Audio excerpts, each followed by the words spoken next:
नमस्कार। आप सबका हमारे चैनल ज्ञान द ट्रेजर पर स्वागत है।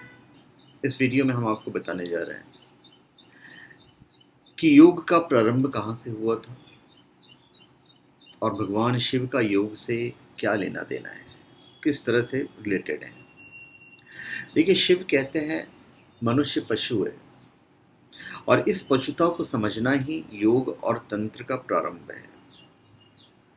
योग में मोक्ष या परमात्मा के प्राप्ति के 3 मार्ग हैं: जागरण, अभ्यास और समर्पण।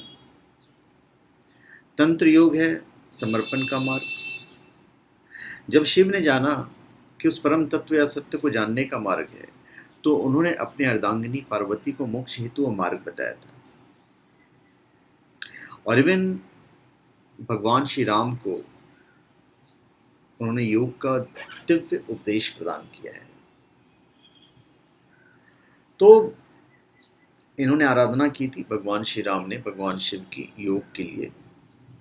तो श्री राम उनसे पूछते हैं कि मनुष्य को सर्व क्लेश शापहारी दिव्य ज्ञान किस योगादि साधन से प्राप्त होता है? यदि आपकी मुझ पर थोड़ी भी कृपा हो तो इसे बतलाने का कष्ट करें।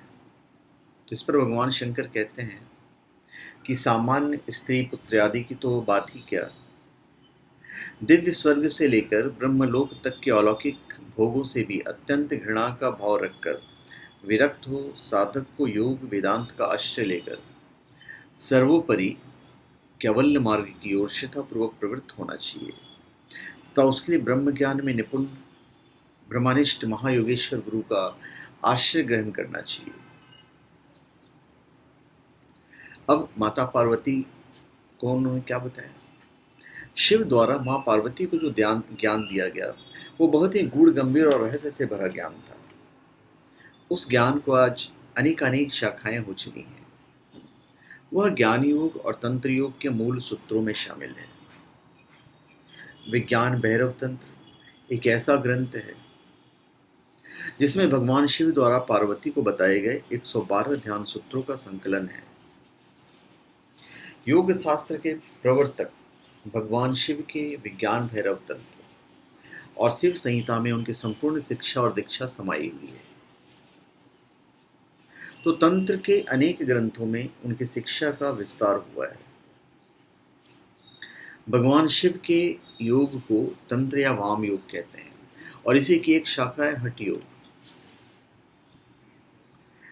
शिव कहते हैं कि वाम मार्ग अत्यंत गहन है और योगियों के लिए अगम्य है। अब आदि पुरुष क्यों कहते हैं? देखिए, आदि का अर्थ प्रारंभ है। शिव को आदिदेव या आदिनाथ कहा जाता है। नाथ और शैव संप्रदाय के आदिदेव। शिव से ही योग का जन्म माना गया है। वैदिक काल के रुद्र का स्वरूप और जीवन दर्शन पौराणिक काल आते आते पूरी तरह से बदल गया। वेद जिन्हें रुद्र कहते हैं, पुराण उन्हें शंकर और महेश कहते हैं। शिव का ना प्रारंभ है और ना अंत। शिव को स्वयंभू इसलिए कहा जाता है क्योंकि वे आदिदेव हैं, जबकि धरती पर कुछ भी नहीं था, सिर्फ वही थे। उन्हीं से धरती पर सब कुछ हो गया। तिब्बत स्थित कैलाश पर्वत पर प्रारंभ में उनका निवास रहा है। वैज्ञानिकों के अनुसार तिब्बत धरती का सबसे प्राचीन भूमि है और पुरातन काल में इसके चारों ओर समुद्र हुआ करता था। फिर जब समुद्र हटा तो अन्य धरती जो हैं वो प्रकट हुए। अभी योग युक्त साधक मोह, ममता, अहंकार और समान बुद्धि वाला होकर सभी शक्तियों से दूर रहते हुए एकांकी होकर साधना प्रारंभ करता है।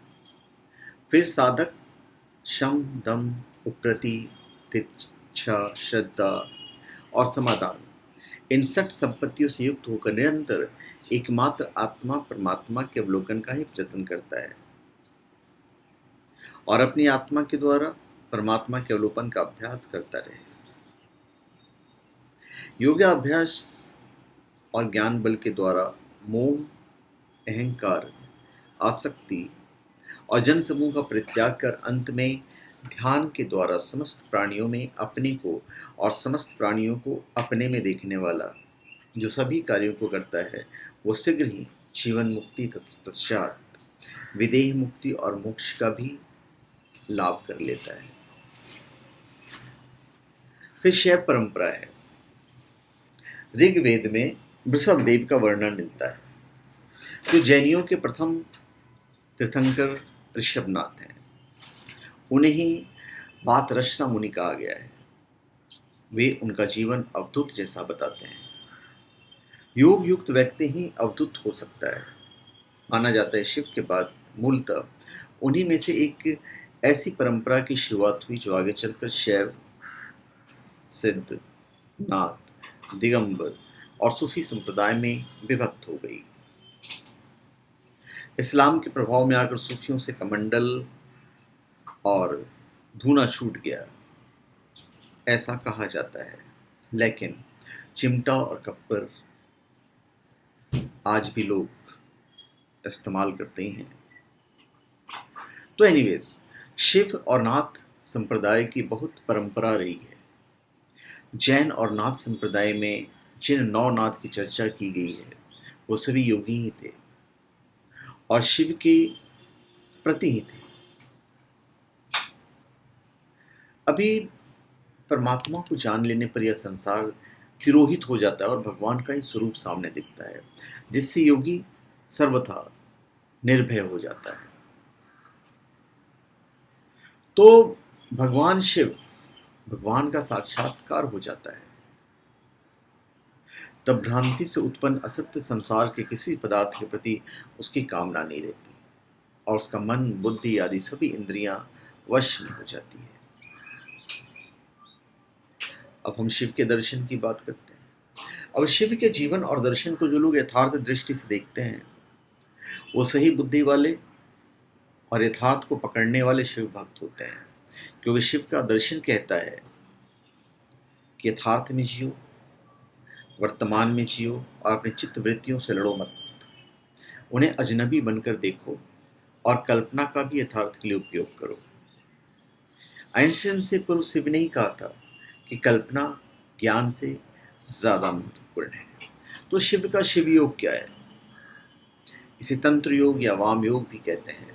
शिव योग में धारणा, ध्यान और समाधि अर्थात योग का अंतिम 3 अंग का प्रचलन सबसे ज्यादा अभी तक रहा है और तत्पश्चात मरणशील मनुष्य योग सिद्ध होकर जरा मृत्यु आदि दोषों से मुक्त हो जाता है और सर्वथा अजर अमर हो जाता है। तो धन्यवाद, आप सबका हमारे चैनल पर स्वागत है। आप हमारे चैनल पर सब्सक्राइब करें और अपने कमेंट दीजिए। धन्यवाद।